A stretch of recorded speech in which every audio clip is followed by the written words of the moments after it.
Hello everyone, welcome back to another free-for-all Warhammer battle. I am bringing the vampire counts for this one. We're facing off against the lizards, the dwarves, and the greenskins. This is a very big map. This is the first time I ever played this one, and it is huge, man. It's just so big.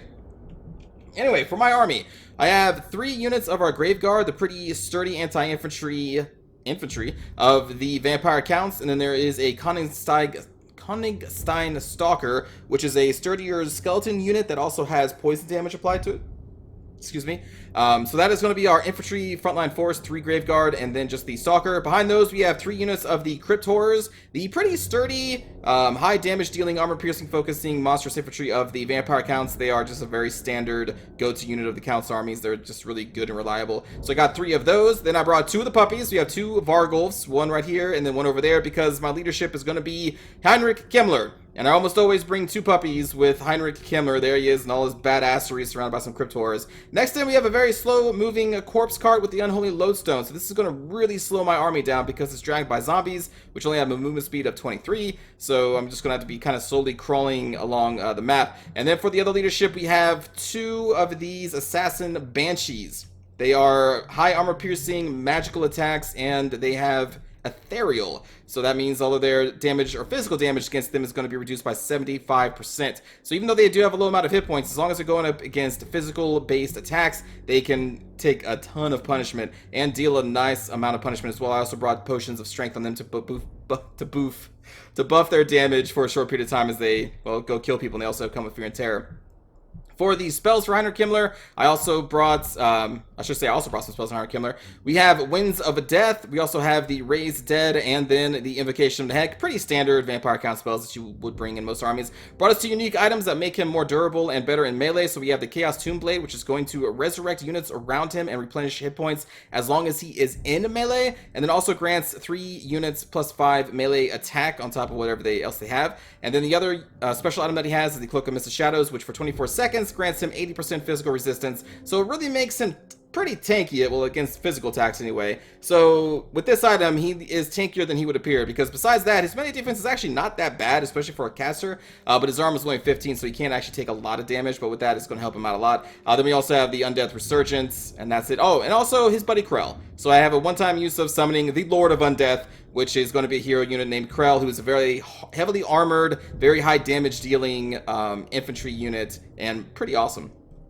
Pretty badass. So that's going to be my army, facing off first against the Greenskins. The Greenskins took 3 units of Black Orcs. They have 2 Orc Boys, the very low tier Orc Infantry, one right here, one right there. They have 2 of the Orc Boarboy Biggins, which are the anti-large armor-piercing cav of the Greenskins, so here and here. They took a single Giant, which is a very sturdy, reliable monster unit. It's very good as long as it doesn't get focused down by any kind of ranged units, which I don't have because I'm the vampire count, so it doesn't have to worry about that, but this is a very scary unit. They also brought 2 of the Doom Diver Catapults, which I think is like one of the most accurate artillery in the game.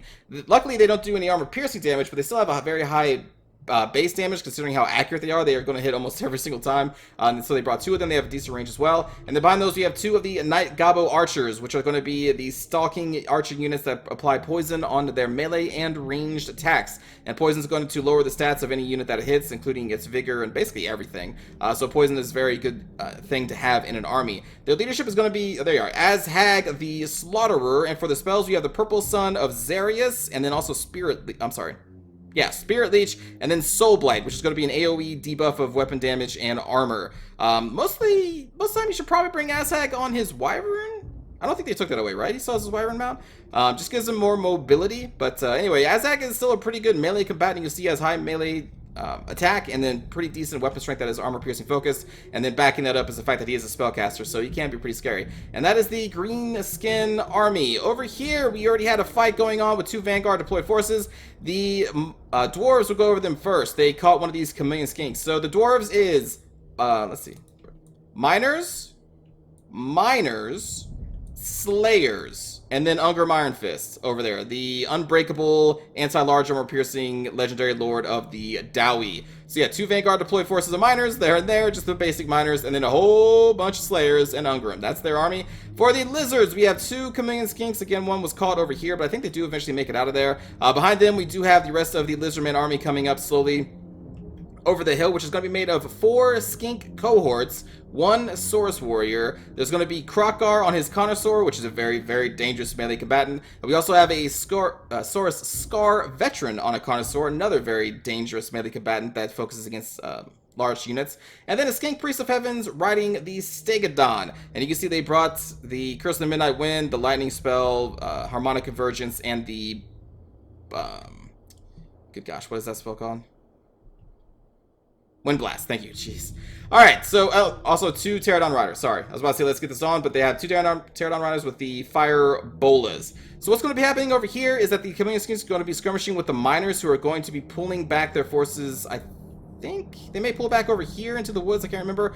And then these Pterodon Riders are going to be approaching, and then they are going to get skirmishing against the Dowie as I am doing my battle. So Pterodon Riders and the Chameleon Skinks are going to be firing against the Miner group and eventually draw them out of this forest to fight. I believe right there is where their fight's going to be taking place. So let's press play. There is a long battle ahead. So I was going to try and move through this forest over here to get me cover from the artillery, but I can see that the greenskin player was moving this way, so I didn't want them to just kind of leave me in the dust because I am a pretty slow army if I want to maintain relative proximity to the corpse cart, which is an AoE buffer. I forgot to mention that if you've never seen that before. It buffs melee attack, melee defense, and also grants regeneration to units around it, about like I think it's a circle about like that-ish, somewhere around there. But it's very slow moving, so if I want to keep that buff, I'm going to have to move with the army, which is why we're moving very, very slowly. And so instead of trying to move through here and then eventually I'll be behind the orc player, it would take me forever to do that with maintaining my slow speed, I'm instead going to cut across the middle, which I think is what the orc player wanted to do, because they're going to shift their army right here, and then they're going to start approaching me like that, and now they're going to pull their 2 Doomdiver catapults right here, and they're going to have a nice field of fire on my units. And I'm going to have to kind of accept that, because I have a danger of if I go around like this and they just kind of leave me and join this fight, then I may not get enough points. So I was like, well, let's do this. So now that I see that the greenskin player is going to stand their ground now, so I'm going to actually start moving towards the right, because I want to try and break through the right flank quickly with our Vargulfs. The Vargulfs is actually going to go right through the orc boys. We're going to try and get on those Doomdiver catapults to see if we can rout them. My 2 Banshees are actually going to pull back in the rear, and they're going to be going after these 2 orc boy biggins. Now, Banshees are really good at killing mages. They can't be good at killing lords that are on the ground because they're hard to kill themselves. But in this case, I don't have any cav, and I don't want these orc biggins charging in behind me and taking out my big targets like the Vargulfs, because they're pretty good at taking out Vargulfs and Cryptors. So I'm going to run interference with the 2 Banshees to try and pin them down and do, not necessarily just to do damage, but just to keep them busy, is what my plan is, to allow my Cryptors and Vargulf and my Graveguard line time to break through all these Black Orcs. Because there are 3 Black Orcs. They are very dangerous. Here you see I'm casting an Invocation of the Heck on our Cryptor, trying to keep them up as much as possible. That's when the 2 Night Goblins are going to be revealed. I'm going to run my secondary puppy through the Black Orcs to try and get into these Night Goblin archers to shut them down so they're not constantly firing all my Cryptors, who are very susceptible to range attack. There goes our Graveguard. The Graveguard are just there to hold and basically take hits for the Cryptors, who are actually going to be the damage dealers to take out these Black Orcs. Back here, the Giant is a very nice single target damage unit, so they're going to be pummeling my Vargulf, so it's going to force me to actually withdraw and drag the Giant over into the fight over here. Heinrich Kemmler is going to go up the middle. I'm going to get my corpse card up the middle to support our forces like right here. Posting up a Graveguard unit on the side here to try and absorb the flank. There went a Winds of Death, which honestly didn't do that much. I shouldn't have probably not even cast it. But there you go. You can see the Banshees are tying up both Orc Boy Biggins, because I think the enemy is not paying attention to them right now. So these units are really not doing anything. Actually, no, they're trying to pull them out now.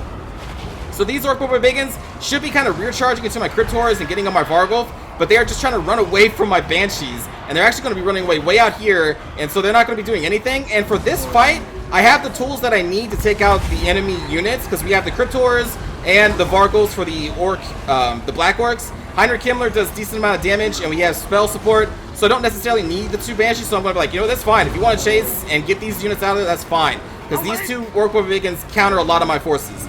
So with those gone, we can now get our 2 puppies, Heinrich Kemmler, and now this newly summoned Krell, which is now on the ground because of the Giant. We're all going to focus on the Azak the Slaughterer and try and take out the leadership, because he got a little too close, a little too cocky. He's going to jump on Heinrich Kemmler. I think I'm going to cast Invocation of the Heck. There we go. So all of our units in here are going to be healing from the Invocation of the Heck. They're also being buffed by the Corpse Cart, which is back there. And now we're just piling on Azak. And so he has 2 puppies, Heinrich and Krell, just demolishing him right now. And we're going to ignore the Giant for right now, try and get him to rout, and then we're going to switch on the Giant. Meanwhile, back here, my other puppy, or I'm sorry, a summoned unit of zombies that I summoned way back here is actually chasing off both of the Night Goblin archers. So this one summoned zombie is keeping both of these archer units at bay. Going to pull one of the banshees off of this fight because they weren't moving their orc boy cav. So I'm like, well, I'm not going to keep both banshees there this time. So we're going to leave one back there, just kind of keep them busy. The other one's going to come up here over on Azag, and then also the giant. So now our two puppies, Heinrich, Krell, and then this banshee is going to be piling onto this giant now. And for the most part, I'm just ignoring these Doom Tower catapults because I don't really have any units that I want to send that way to take them out. I need my puppies over here to try and overwhelm this giant. This is the more key target to take out. Meanwhile, the Cryptors have done their job really well and have just been slowly destroying the very heavily armored Black Orcs, which is exactly what they are good at doing because they apply poison and high armor damage. This Black Orc coming back from routing, I do not want to assist this giant, so we're going to summon a zombie to put in their path. And the zombies are going to keep these Black Orcs busy while we continue to try and focus down this giant, which is now all alone. It has no units to support it. So we're just going to be pummeling it with so much damage and almost destroying it. Finally, these two boar boys are going to come over here, so I'm going to put these grave guard over here between my corpse cart and the boar boys. My corpse cart will die almost instantaneously to a charge from them, so we're going to make sure that this is protected. So we're going to run those grave guard over there. We're going to keep our banshee near them. So they are relatively fresh, but that is okay because now we have mostly destroyed Aztec, who's now coming back in. But we're going to now reapply all of our units on Aztec to try and finish him off once more. We are routing the giant as well. I am taking some damage from Aztec there, but I'm not super worried. We also have Invocation of the Heck if I really need it. There goes the giant. And now we're going to be on Aztec. Should be. He's going to run away, but I think I'll stick my banshees on him to try and catch him. Meanwhile, the Grave Guard are doing a really good job of holding these boar boys at bay. Same thing over here. I'm sorry. This was the remnants of my Konigstein Stalkers. They are now almost dead. Finally, my summoned zombie unit is going to die, leaving these two Night Goblins to come back into the fight, but it is already kind of in my favor. Azag is going to be routing, but he's going to come back here soon-ish. I'm now sending both of my puppies over here to shatter both of these units so they do not come back. And after they are shattered, I will bring my puppies back closer to my army. The rest of my army is going to pile into these Black Orcs, and then we're going to be dealing with the Orc Boy Biggins and chasing down these Night Goblin Archers. Azag is going to come back from routing, and I'm going to stick a Banshee and meet him about right there. For the most part, the Greenskins have been destroyed. Meanwhile, over here has just been a pitched battle with a whole bunch of miners and slayers against skinks and dinos. And then you can see that they have already routed the Saurus Scar Veteran, and also Krokar has taken so much damage because there's so many slayers that are just pummeling him, and he's a large, and slayers do bonus to large.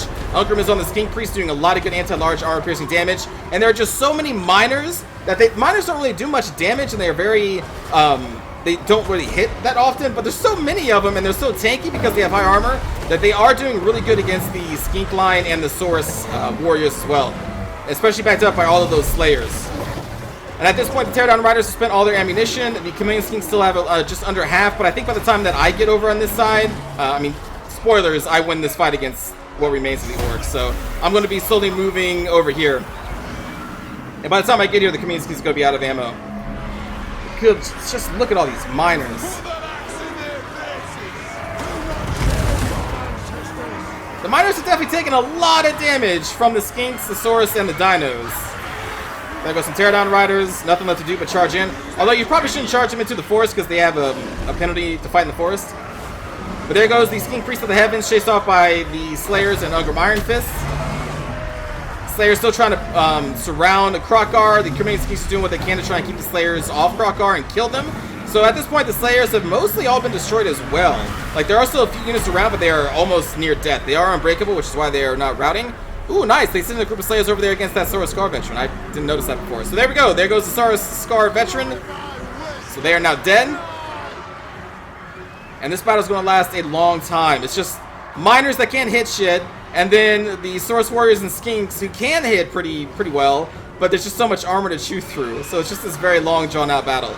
Meanwhile, over here, I'm going to get repeatedly charged a couple times by the Orc Boy Biggins. I'm going to lock them down here with the Banshee, charge into this unit. This one's going to eventually like charge through and then charge back. But for the most part, this battle is, again, over. We just have to try and finish off those boar boys. And then I'm going to start chasing off this Night Goblin Archer with my Banshees and eventually route it over here. This Night Goblin Archer is going to make it way out here. I'm going to chase it with the Vargulf and eventually route it, I believe, right there. And Azag at this point, I think, is either shattered. Yeah, there you go. He has been shattered. We reshattered him with the Banshee. So that fight's over, and I'm just going to be marching across the battlefield. It's going to take me a long time because I have that corpse guard. So right here, it is just a pitch battle. Like, if you look at the points, all of us are pretty close to each other. There is no one-sided victory necessarily. I mean, I guess I still have a lot of forces left against the Greenskins, but still, I took a heavy beating, and it shows point-wise. But still, like, we are still very close, and basically at this point, whoever is on top at the end is probably going to win. And I think eventually the dwarf player bypasses me here as well. You can see Angrim trying to slowly make his way to Krokar. Krokar doesn't even need to take this fight. That's the thing, like, Angrim can't chase Krokar on a Carnosaur. And I think they know that, so they just did a quick charge, bunted him away, and then they're going to go into the miners, because they don't need to. You don't need to fight Angrim. He's super slow. Meanwhile, the Pterodon Rider is still alive against the miners, doing what they can. Again, the miners have 80 armor. Yeah, so that's a lot of armor for all of these units who are non-armor piercing to deal with. So Krokar's going to do what he can, apply some fear and terror. He does do fear and terror, right? Yeah. Fear and terror into this group of miners. They are going to manage to break some of them, and I think maybe one or two shatter. But the dwarves are not done here. What remains of the Slayers trying to get into these command skinks who are now out of ammunition. Angrim is still a very viable warrior right now, but the problem is he has to catch the people. And this is a pretty slow fight. Not much is really going to happen, so I'm just going to fast forward. Because this is a very long, drawn-out fight. At this point, they're going to start trying to surround Angrim and do what they can. But Angrim is very tanky, 120 armor. His melee defense sucks, but he has so much armor, and none of these units are really armor piercing that he's just going to start chewing through a lot of units. He hits very hard and pretty regularly with a 70 melee attack. That's a very high melee attack. So he's just going to go around trying to get to Krokar. The Skink Horror is going to be like, no, no, no, no, no. Meanwhile, Krokar's just running around doing the smart thing and trying to rout all the miners that they can before they engage fully against Angrim Iron Fist. So you can see that the miners are now broken. They are rounding, but they're not shattered. So some of them are going to come back from rounding over here. At this point, I've killed the Greenskins, and I've been just slowly marching. I could move some units ahead, but I don't want to leave that corpse cart behind. It is actually a very good buff. It's, you know, regeneration, and the melee and attack and defense of +5 is really good. Especially for the vampire counts, because all of the units relatively have a kind of a low melee attack compared to other factions in the game. So if you can buff their melee attack, that's really good. And so you can see here that Angrim has actually managed to tank what units remain of the lizards for the most part. And Krokar is very afraid to engage him, so he's still going to be out here killing some miners. I think it's at this point there we go. We're going to try and get in on some of this miner action and send our puppies off here to try and kill these. And then I'm going to send my 2 Banshees to try and finish off Krokar. While the rest of my army is going to be slowly marching up, waiting for this damn corpse cart to come up. And at this point, with the very long travel time, I now have, I think, around 25 winds of magic. It's the rest of my magic that I have available, but still 25 is a lot. Yes. I still have a healing spell. I still can summon up to 4 zombies, I think, left. So I'm feeling pretty comfortable because the lizards and the dwarves have just beaten each other to a bloody pulp. There's not much left remaining. I'm going to choose to ignore Angrim, much like Krokar did for a lot of the battle, because I don't need to fight him. He's very slow. We're going to try and get our Banshees over here to potentially cut off Krokar from going around here and trying to run away from me. So that's what I'm doing right there, getting the rest of our army up into this forest. We have now shattered the miners over there with our 2 puppies, so we're going to be pulling the puppies back over here. Let's fast forward a little bit more. Krokar and the... Oh, actually, sorry. Push play. Here we go. I thought Krokar actually ran a little bit more, but he doesn't. Alright, so we're going to try and kill Krokar, but our Banshees are not going to be able to touch Krokar at all for a while. But at the same time, our Banshees are really not going to take much damage from Krokar or these Command Skinks either. Krokar does not do magical attacks, so he cannot bypass that invulnerability or the ethereal immunity of the... not immunity, but etherealness of the Banshees. And I'm just sitting there watching his hit points like, oh my god, Banshees, just kill him. And so we're going to drop our Grave Guard in there, we're going to get our Crypt Horrors, we're trying to get our puppies. Angrim's trying to engage against our puppies, but I'm going to be like, nope. Like, we don't need to. I'm more concerned about routing the lizards right now. So there we go. We do manage to shatter the rest of the lizards. We've got like 1 hit on Krokar, and he's going to shatter. And now we're going to send all of our units over on Angrim. We'll send our Banshees in first because they can take his very high weapon damage. I said we're going to send in our Banshees first. Go. Anyway, we're going to surround Angrim. And I think you know how this is going to turn out. So these 2 enemies just killed each other so much and so well that neither of them had enough to fight me. So the bonus points there at the end for being the last person standing is going to net me a victory. But good game. Like, that's That was so close between those two. So very close. Like, the thing is, I think the Dwarves probably would have won. Even with no miners, Ungrim is unbreakable, and he would have been able to kill Krokar in a couple of hits, unless Krokar cycle charged, which is an option. And actually, if they did cycle charge, then Ungrim would eventually die. There's nothing Ungrim can do against cycle charging Carnosaurs. There's just literally nothing. He'll just get pushed back over and over and over again. So actually, maybe the Lizardmen would have won that eventually. But in any case, good fight. They almost killed each other all the way. For my army here, the puppies did really well. This did really well considering it was supporting my front line. The Graveguard did a lot of damage. The Banshees actually netted kind of a lot of kills considering they are like single target damage dealers. And then, you know, Heinrich got in there a little bit. Got 5 kills. I had him on the Giant and on Azhag. I love Heinrich Kemmler. He could be a melee combatant for a very limited amount of time. He could summon Krell, who is a very tanky bodyguard. And I just like him. Let's see, for the miners... Jeez. These 2 groups of Slayers did really well. Really well. And then for the Greenskins, the Black Orcs did a decent amount of damage. The Giants did a lot of damage to my Vargals until we brought them down. And then these units were just kind of put out of the fight too long. The same with the Night Goblin Archers. Chased off by the Zombie and then the Banshees as well.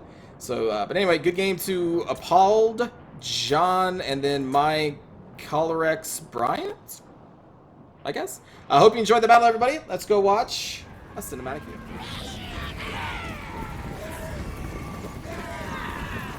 There goes those accurate Doom Divers. They do a lot of damage to my Crypto Horrors. Good God, those Doom Divers are so accurate. So good.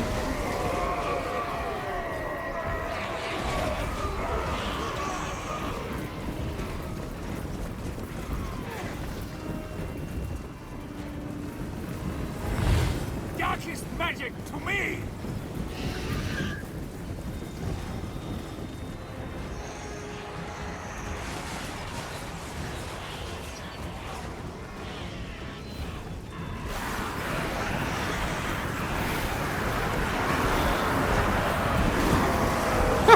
Just walks through. Nothing stops a Vargal. Well, no infantry can stop a Vargal.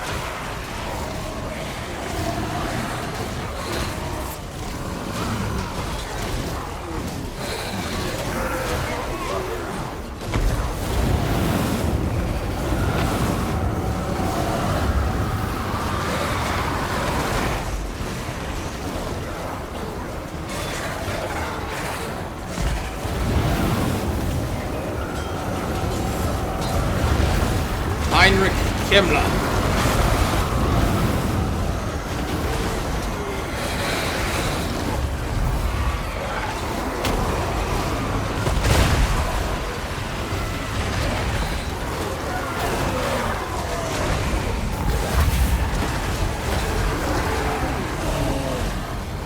Alright, as I casted Purple Sun Azarius.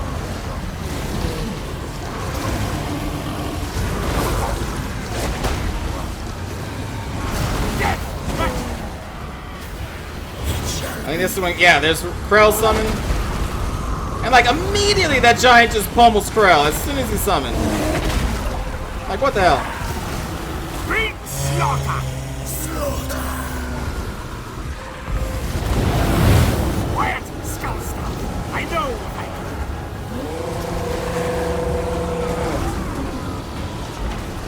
do. Kill all! Poor Azhag just gets pummeled.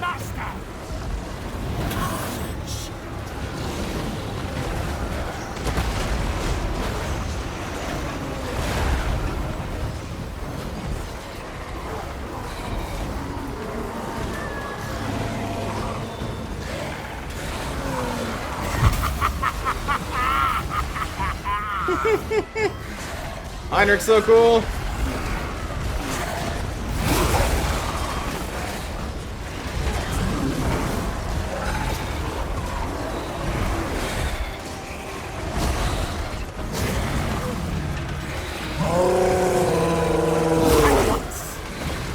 Awake, your master calls.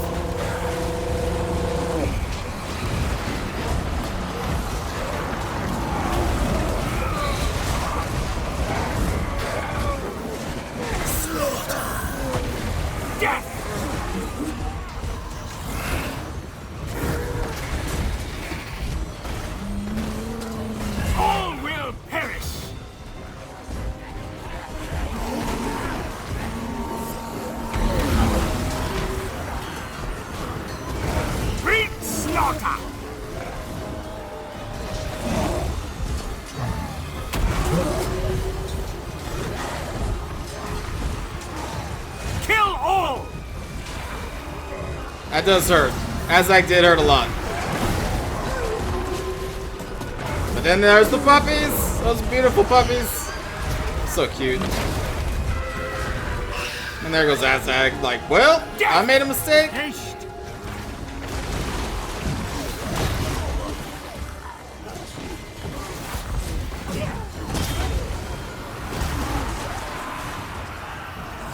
Undeath for all. Oh, just in case you've never actually seen Krell before, there's the stats. The thing about him is that he is continually dying because he's a summoned unit, but if you keep him around Kemmler has mastered the dead trait unless you take it off, so that gives passive regeneration around him, which is one of the skull icons down there. He's also getting regenerated by the corpse cart, which is nearby.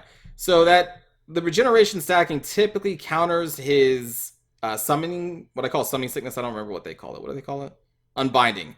So that usually kind of counters that damage he takes. So if you do it right, he will just eventually regenerate all of his available hit points that he can, and then he will eventually die, even with the regeneration. Like, he only has a maximum amount he can heal. But yeah, his stats are pretty good, especially for a unit that you just summon. You just, boom, there he is. He does a lot of damage, hits relatively often, and high armor too. Anyway.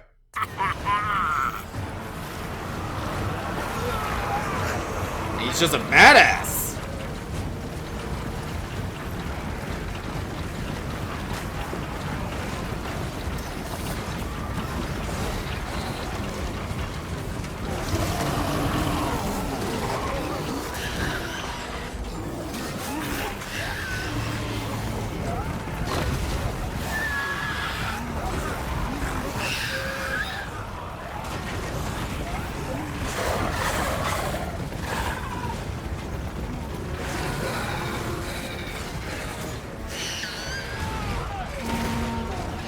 Woo!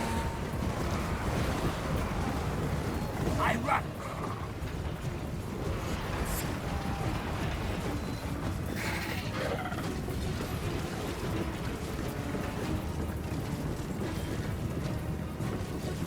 Get him, Krell!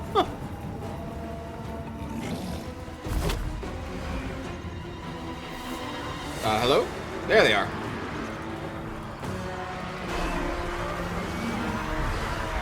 Beautiful skinks!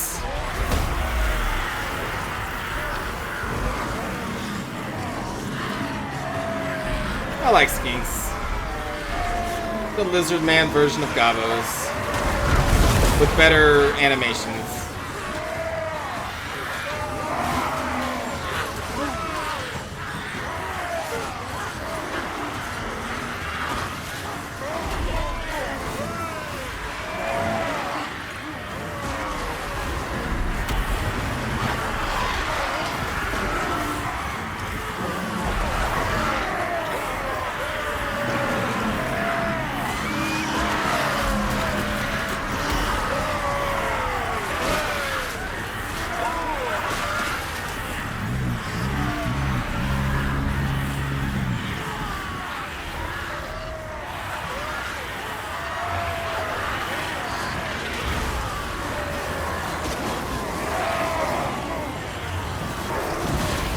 God, looks like bodies just piling up here.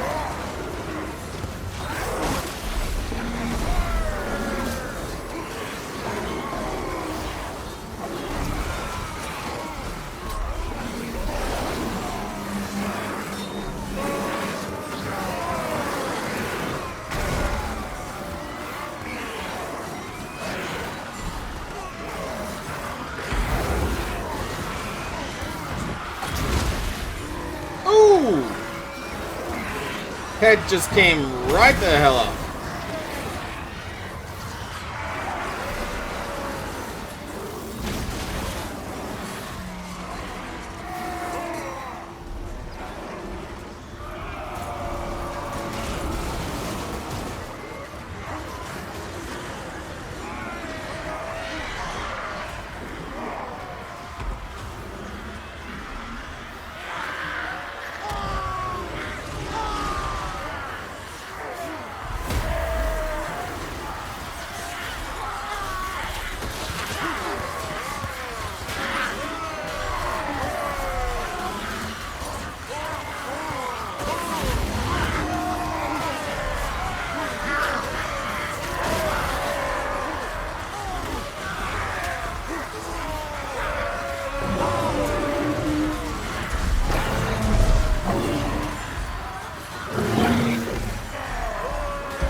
Oh!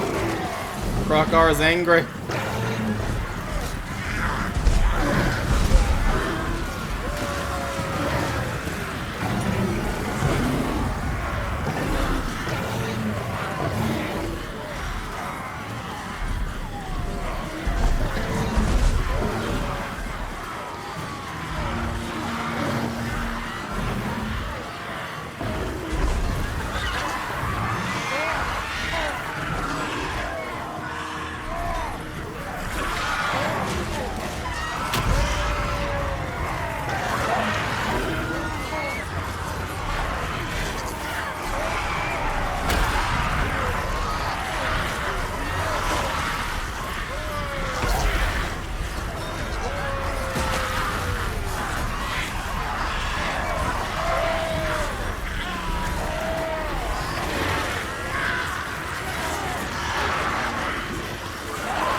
Oh, where am I?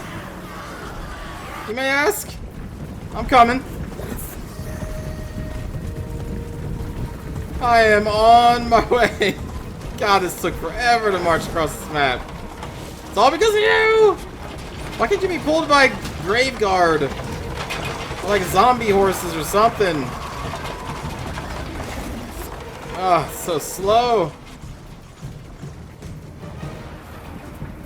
They're gonna die before they ever reach the battle. They just eventually unbind themselves.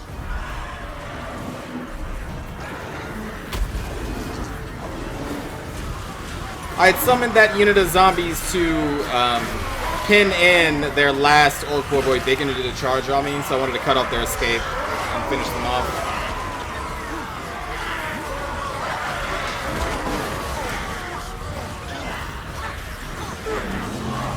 Wayne skinks look cool.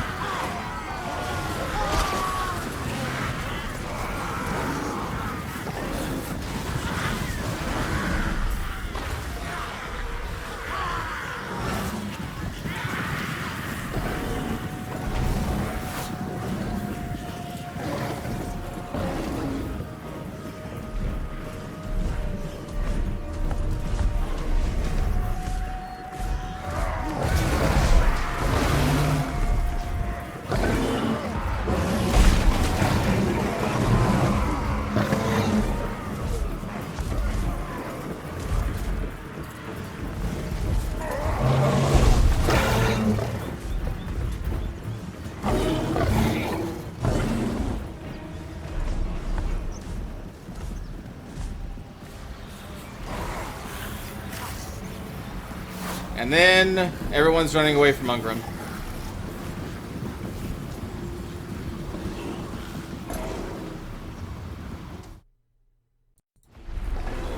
Oops. I lowered the game. Let's see, let's fast forward this part a little bit, not much happens.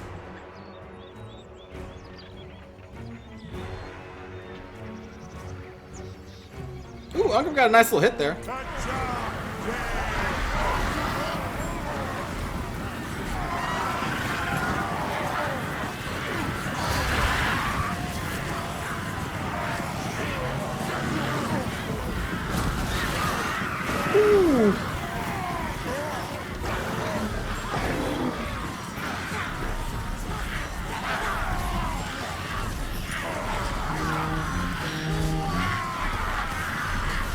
He's just ignoring all of that.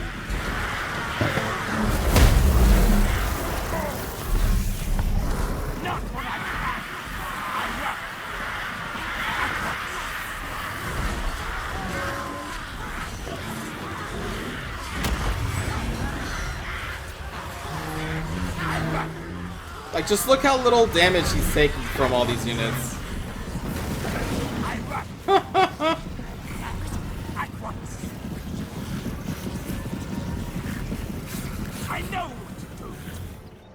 Alright, then we chase for a bit.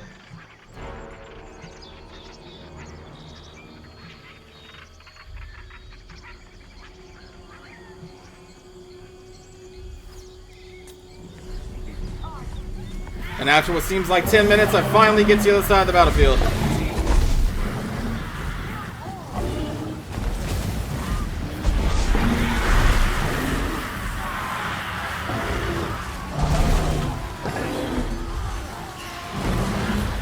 Why are you attacking the Chameleon Skinks? I told you to attack Krell card!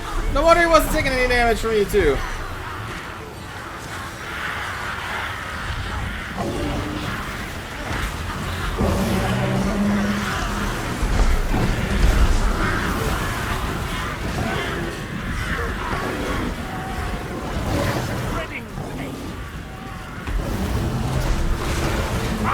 Even Krell would be impressed.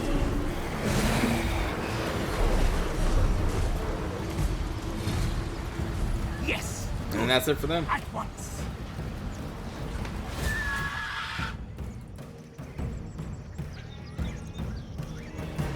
Poor Ungram. Too slow to do anything. I run. At once. Of course. And unlike those Chameleon Skinks, everything here does armor piercing That damage. is magic to me. Well, except for They will Graveguard. suffer. And Heinrich. Most things do that. Death magic.